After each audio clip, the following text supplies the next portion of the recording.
This is the tale of a boy who used magic. His reasons were sound, but the outcome was tragic. Look at him, stupefied, trapped in a bubble. Allow me to outline the cause of the trouble. Rupert Shelley, for that was this young fellow's name, was like other children, but not quite the same. He'd gladly have faced any vampire or ghoul than the venomous creatures who plagued him at school. Here was a place of morose introspection where books offered little by way of protection, till one day a new face appeared in the class. Flaming-haired Jill, her pale skin smooth as glass, eyes blue as sapphires, a nose like a kitten. Naturally, Rupert was utterly smitten.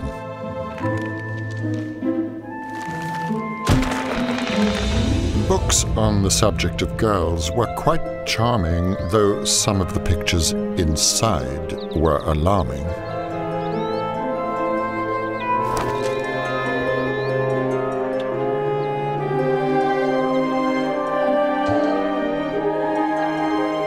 With his dreams and ambitions consumed by romance, his ghoulish companions scarce rated a glance. The decor, once eerie, now whimsical, quaint, a virtual shrine to true love's patron saint.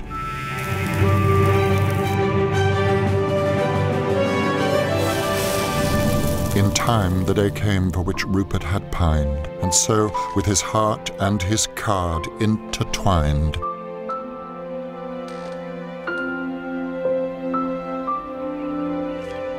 he stood before Jill as if floating in space. Then suddenly, everything fell into place.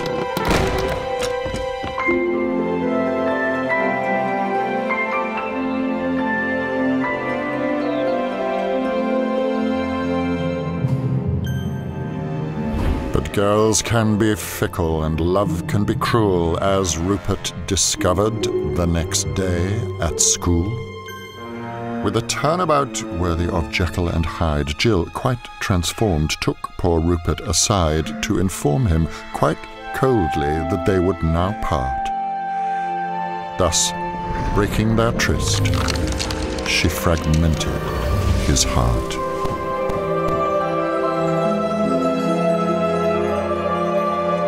With his feelings in shreds, not to mention his pride, in his room Rupert sat, and he desperately tried to erase every trace of the hurt, but he couldn't.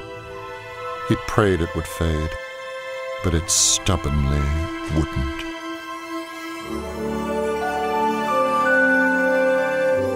Just then he remembered a spell he'd once read in a volume of magic he kept by the bed. A strange incantation he couldn't construe, but he thought to himself, what harm could it do? Ut cor meambula continuatur.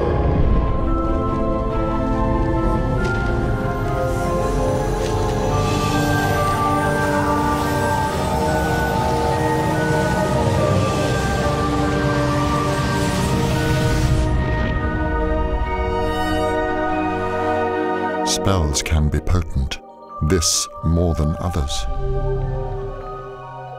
To Rupert's surprise, not to mention his mother's.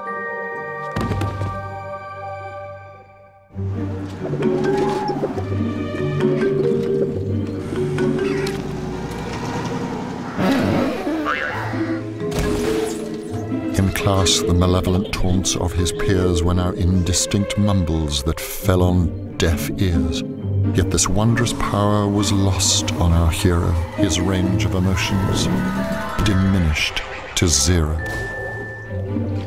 Cocooned unhygienically, life became bleak. Each dull day predictable, week after week, no echo of sadness nor spark of elation, locked up with his memories, robbed of sensation. A poor end to this tale, I'm sure you'll concur. But hope's not yet lost. for our sorry young sir. On the point of accepting his wretched existence, passively gazing on life from a distance, dimly he noticed a girl drawing closer, her head in a tone that appeared to engross her.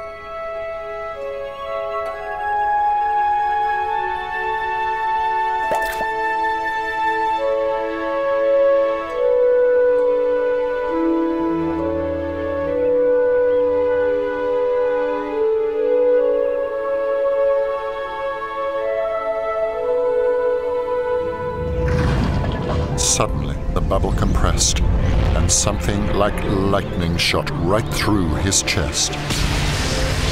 As the old saying goes, every tale has two sides, but you might be surprised that it also applies to enchantment, for hidden in each magic spell is not only the hex, but the unhex as well.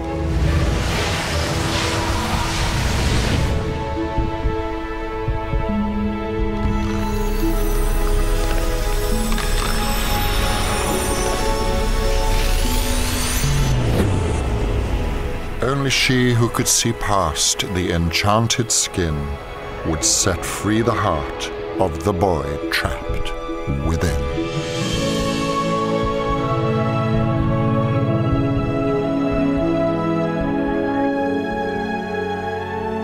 The tale is now told. Let us pause for reflection. Hearts, as you've seen, need no magic protection. Flirting with spellbooks is asking for trouble. So don't be like Rupert and wish for, well, you know.